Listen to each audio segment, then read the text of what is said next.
हरे कृष्णा। ओम नमः शिवाय। पुत्रदा एकादशी की हार्दिक शुभकामनाएं। सावन मास के पुत्रदा एकादशी की संपूर्ण कथा सुनाने जा रही। इस एकादशी व्रत को करने से, कथा सुनने से व्यक्ति की मन वांछित फल की प्राप्ति होती है। तो आइए श्रद्धा भाव मंचित से एकादशी व्रत की पूरा कथा का श्रवण कीजिए। उम्मीद करते हैं कथा पूरा श्रवण जरूर करेंगे। तो बोलिए भगवान विष्णु की जय। हिंदू धर्म में एकादशी व्रत का बहुत ही महत्व है, भगवान विष्णु की समर्पित है। एकादशी व्रत करने से मनुष्य की शुभ फल की प्राप्ति होती है। एकादशी व्रत की पुत्रदा एकादशी के नाम से जानी जाती है।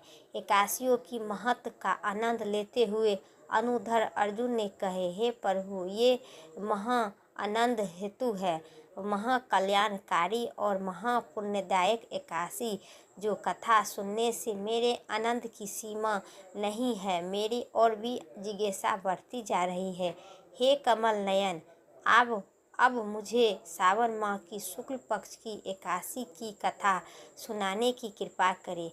इस एकादशी का क्या नाम है तथा इसके व्रत का क्या विधान है, इससे किस देवताओं का पूजा की जाती है और इसका व्रत करने से किस फल की प्राप्ति होती है।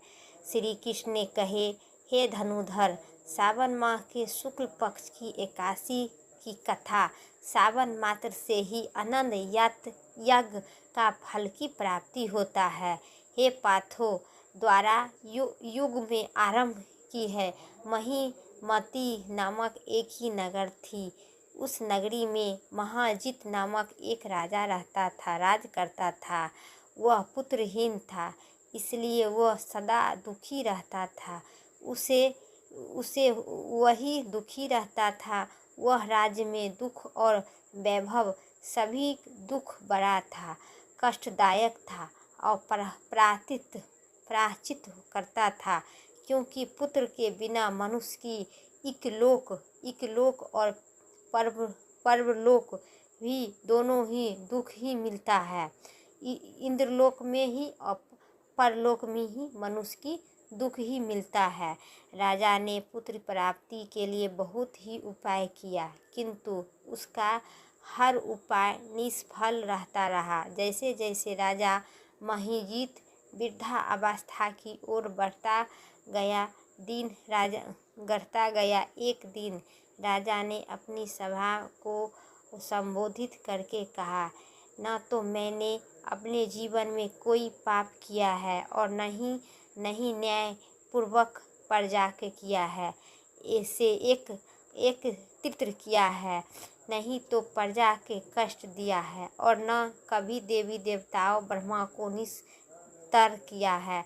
मैं प्रजा का सतदैव अपने पुत्र की तरह पाला किया है, कभी किसी को ईर्षा भाव से नहीं किया है। सभी एक समान समझे हैं, फिर भी हमें प्रभु ऐसा दंड क्यों देते हैं, जो पुत्र के बिना मनुष्य बहुत ही अधूरा होता है। पृथ्वी पर उसे भी कष्ट ही मिलता है, परलोक में भी पुत्र विहुन के कारण कष्ट ही मिलता है। तो यही साल में 2 बार एकादशी व्रत पुत्रदा एकादशी व्रत होती है, जिसमें पहला एकादशी पौष मास के कृष्ण पक्ष की पुत्रदा एकादशी होती है और दूसरा सावन माह के शुक्ल पक्ष के, जो रक्षाबंधन से पहले ये एकादशी होती है। मेरे राज्य में कानून भी ऐसा नहीं है जो प्रजा की अवस्था डर उत्पन्न करे। इसी प्रकार धर्मयुक्त राजा करने पर भी इस समय अनंत कष्ट पा रहा है। इसका क्या कारण है, मेरी समझ से कुछ नहीं है। आप इस पर विचार करें, किसका क्या कारण है और क्या इस जीवन में इस कष्ट से मुक्त हो पाएंगे।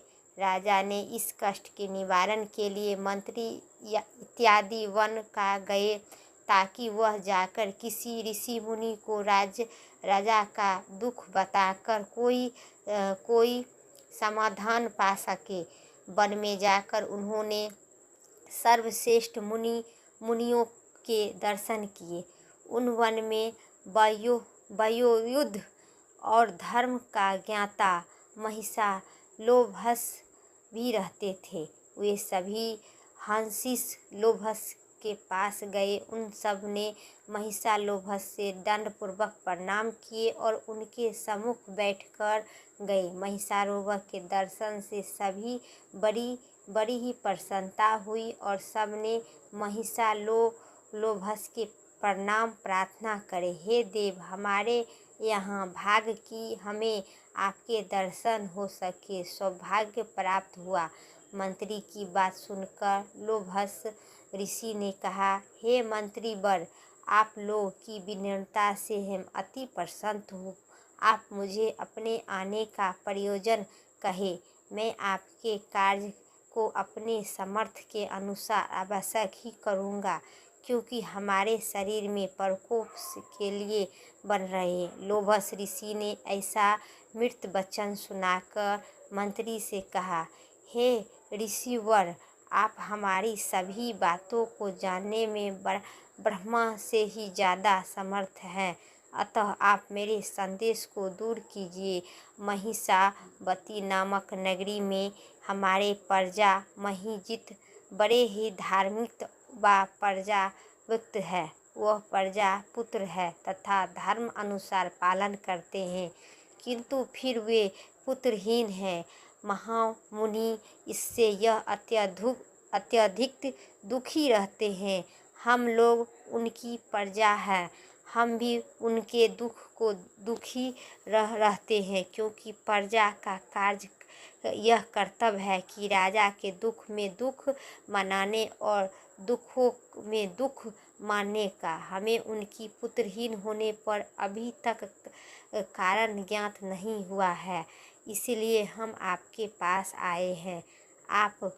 आपके दर्शन करके हम पूर्ण विश्वास हुआ है कि हमारा दुख अवश्य ही पूरा कर देंगे आप, क्योंकि महान पुरुष के दर्शन मात्र से प्रत्येक कार्य की सिद्ध हो जाते हैं। अतः आप हमें बताने की कृपा करें कि ये राजा जो मेरे राज्य में राजा है वह पुत्रहीन क्यों है, उनके कौन सा अपराध हुई है जो हमें अभी तक राजा बहुत ही पुत्रहीन के कारण दुखी रहते हैं। उन्हीं को राजा के देखकर हम लोग भी प्रजा दुखी रहते हैं, क्योंकि मेरे राज्य में राजा दुखी रहते हैं तो प्रजा कैसे सुखी रहे। हे महर्षि, हे महामुनि, हमें कृपा करें। ऋषिवर, यह आप पर हमें हमारे राज्य की प्रजा पर बड़ा ही उपकार होगा। ऐसी कारण प्रार्थना सुनकर लोभस ऋषि ने नेत्र बंद करके राजा के पूर्व जन्म पर विचार करने लगे। कुछ पलों बाद उन्होंने विचार करके कहा, हे भद्रजानो, यह राजा पिछले जन्म में अत्यधिक उद्दंड था तथा बुरे काम किया था। उस जन्म में यह एक गांव में दूसरे गांव में घूमता रहता था। एक बार जेठ माह के शुक्ल पक्ष की एकादशी के दिन की बात है। यह दोनों दिन भूखा था। दोपहर के समय जलयास पर जल पीने गया था। उस स्थान पर उस समय एक गाय जल पी रही थी। राजा ने उसका प्यासी ही भगा दिया। स्वयं जल पीने लगा। हे सर्वश्रेष्ठ पुरुषों, इसलिए राजा को यह कष्ट भोगने पड़ रही है। एकादशी के दिन भूखा रहकर फल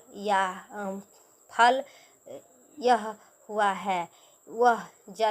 वह अगली जन्म का यह कृपा है और प्यासी गाय जलयास से भोगने के लिए पुत्रहीन था। यह जानकर भी सरासर प्रार्थना करने लगे।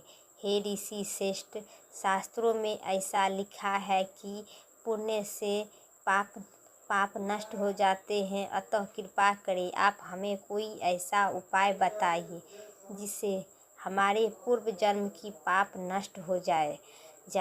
हे पुत्र उन्होंने पुत्रहीन की प्राप्ति है।